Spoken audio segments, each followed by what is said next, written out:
So today we're going to talk about what it actually costs, numbers-wise, to start your first short-term rental. So listen in and take some notes.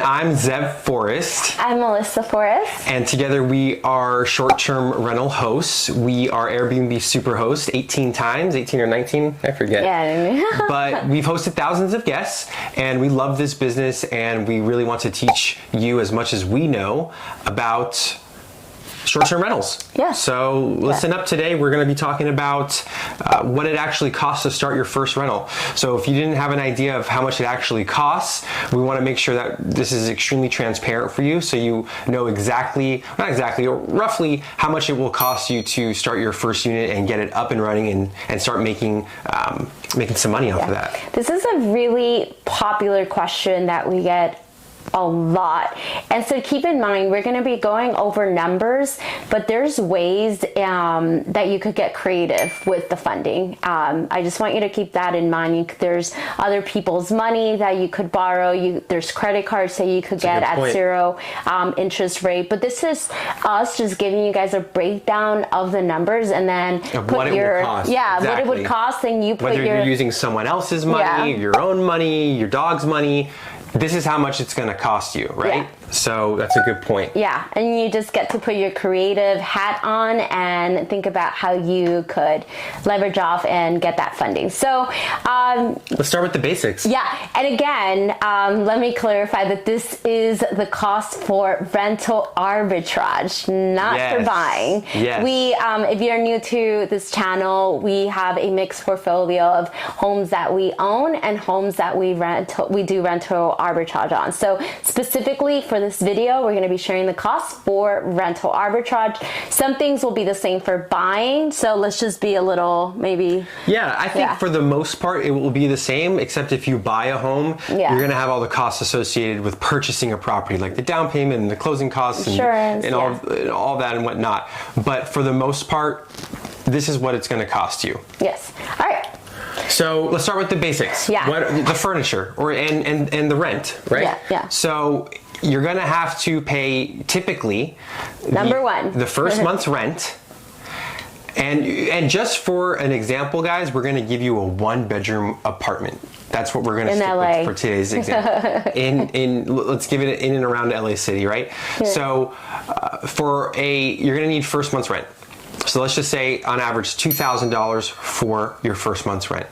And you can go ahead and check out how much your first month's rent is wherever you live by going on Zillow.com and checking out what the going rates are for a 1-bedroom apartment. You're going to need a security deposit. Yes. A security deposit is typically equal to or a little bit more than the first month's rent. Yes.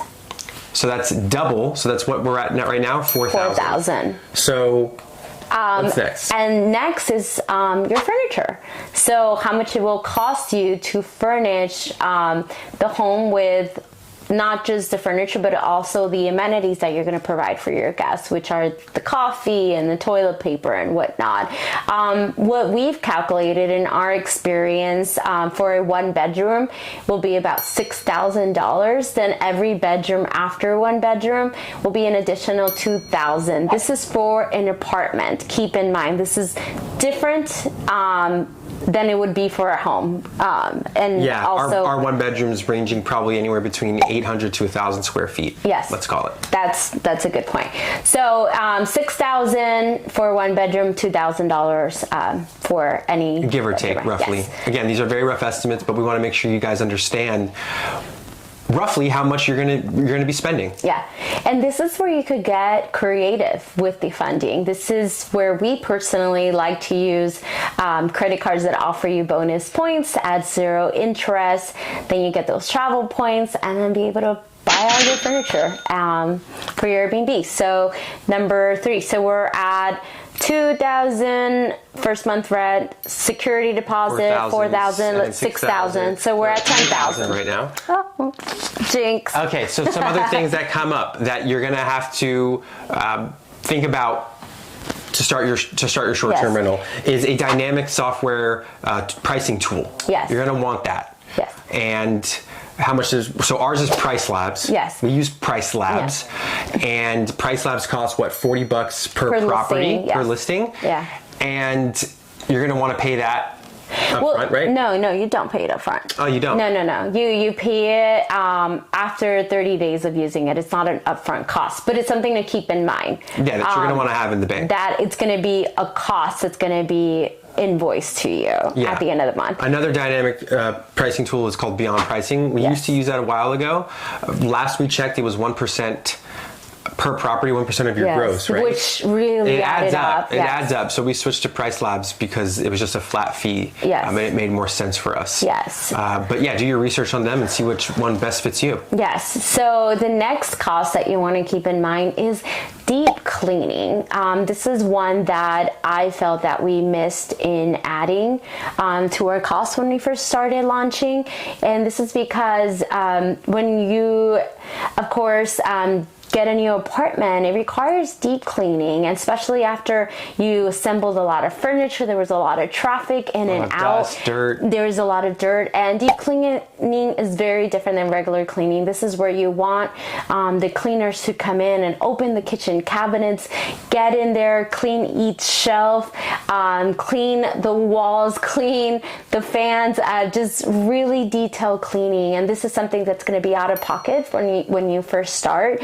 Once you start getting bookings, the cleaning fees are not out of pocket because your guests pay for them. But this deep cleaning will cost you at least 2 times of what you would normally pay your cleaner for the cleaning of that Airbnb. 2 to 3 times. 2 to 3 times. Yeah, so depending on the just to give you an idea, it all depends on where you are, what the going rate is for a good cleaner. Yeah. So for us, on average, for our 1 bedrooms is how much? For a regular clean. Oh, a regular clean is 85. 85. So just think about to 2 to 3 times, roughly in that range. If you want to be super conservative on how much money you need to start a short-term rental, then I would just estimate that it's 3 times whatever you're getting quoted on to clean that 1 bedroom. Yes. So that's that. And the next cost that you want to keep in mind is photography. Yeah, photography. We've talked about this before. You want to make sure to hire a professional photographer if you're not professional yourself, or if really you're not adequate enough to be able to do it yourself. Hire a professional photographer. This is super important. That typically costs, from what we've researched, anywhere between $150 to $300. I have totally lost where we are in the math total, but yeah, we're just going to keep going from there. Another one is you want to set up a LLC. Yes. This is very important, especially if you want to grow your business, and especially if you want to take your business seriously, and also if you want to save on expenses and business deductions, right? And asset protection as well. Exactly. There's a lot of reasons why you want an LLC. Yeah. So the typical cost to set up an LLC, it could range from doing it on your own on sites like LegalZoom, or you can go ahead and hire an accountant to do it for you, right? Yes. What are those costs typically? Well, the first LLC that we started was like $1,300 with our accountant. Okay. And then the second one that we opened, that I did on LegalZoom, was $800. Yeah. Make sure you ask an accountant or a CPA what costs are associated with the city that you live in, the state that you live in, and they'll give you a pretty good idea of what the pricing is there. Yes. But keep that in mind. Yes, and this is something really important that you want to do from the beginning, especially if your vision is to grow in this industry and you plan to get more units. You want to start off with an LLC because you want to build business credit. This is crucial, and the only way to build business credit is by getting an LLC, and then you apply for your EIN number, and then you open up a Dun and Bradstreet, right? That's what it's called. Mm-hmm. Did I pronounce it right? Then you open up a Dun and Bradstreet number with your LLC, and you can start building on your business credit, so that when you go out there for rental arbitrage and you're having these conversations with these management companies and they run your business credit, you have some credit. So this is really important. Yeah, there's a lot more to it. Yeah. There's a lot more to that to set up. There's so much. You have to set up trade accounts and whatnot, but let's keep it on, Yeah, this is just to plan for the future. So you want an LLC. Yeah. And then you also, if you can't design it yourself, if you don't have that next cost. This is the next cost. If you don't have that keen eye, or if you don't have that creative eye or that designer's touch, hire a designer. Yeah. You want to make sure that your property is designed well and above the competition, or at least above 80 to 90% of the listings in your area. Yeah. We have never hired a designer. No, because I'm the designer. We do know a colleague of ours that is a designer, and so do you know how much that typically costs? I don't. All right, well, look up a designer. And I'm sorry that we don't have that exact dollar amount for you, but I think it will be at least $1,000, right? Yeah. I would assume for one bedroom. At least. And if the funds are not there for you when you're starting this and you don't have the funds to pay thousands of dollars to get a designer, then the next thing that I will do is probably see someone who do you know that probably has an eye for design that you could probably pay them and have them do a Pinterest board for you, and you could be able to create your vision together with that person, and they could help you pick out some of the items. That's another good option that could probably save you on some money. But these are some costs that you want to keep in mind, again, when you are pre-planning starting this business, so that you could set yourself up to win and not go in it and feel depleted in the cost. Oh, and there's one more. Yeah, you want to make sure that you have a reserve. Reserves. So what is a reserve? A reserve is a certain amount of money.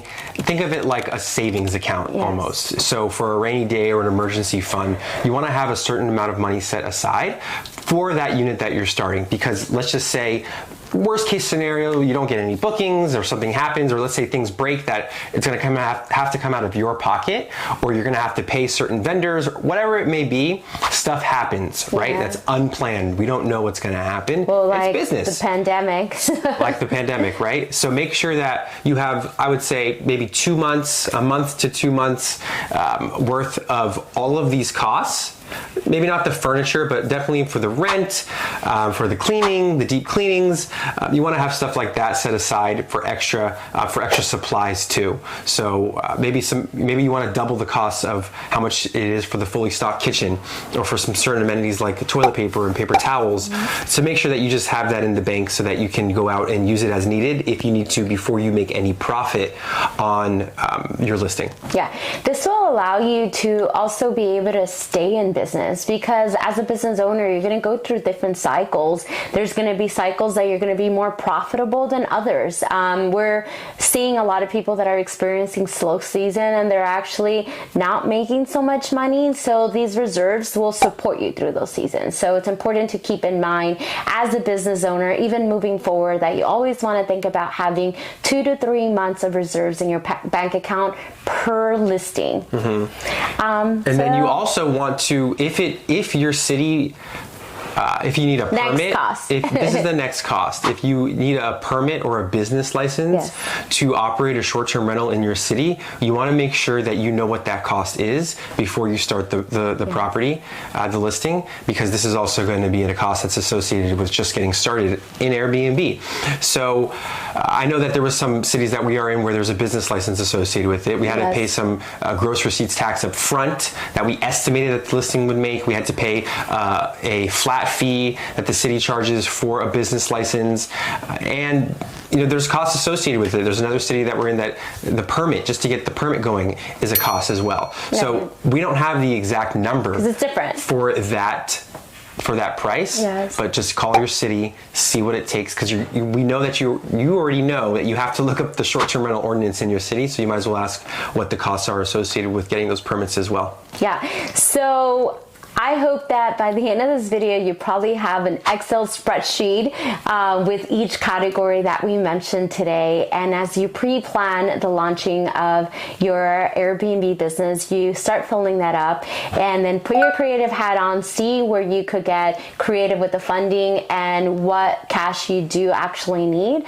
And this will really support you in knowing your numbers, because a lot of times I hear that, and I think we've done done it very simply when people have asked us, and we just say, oh yeah, first month rent, security deposit, and furniture, right? But then all these little added costs could really impact if you're able to start this business right now or not. So we wanted to give it to you guys as detailed as possible so that you guys are successful and are able to pre-plan successfully. So I hope this video was really helpful. Please comment down below if you have any questions or comments, and make sure to subscribe to our channel if you want to continue seeing more videos like this, or if there are any topics that you want us to cover, let us know. Let us know how much it cost you to start your first short-term rental. Also, let us know if you use this video to estimate your costs, and then let us know when you did start your first short-term rental. Yes. We would love to hear from you guys as well in the comments, and we would like to be very active in those comments to help you and support anyone that we can as well. So make sure that you let us know these things, please. All right, thank you.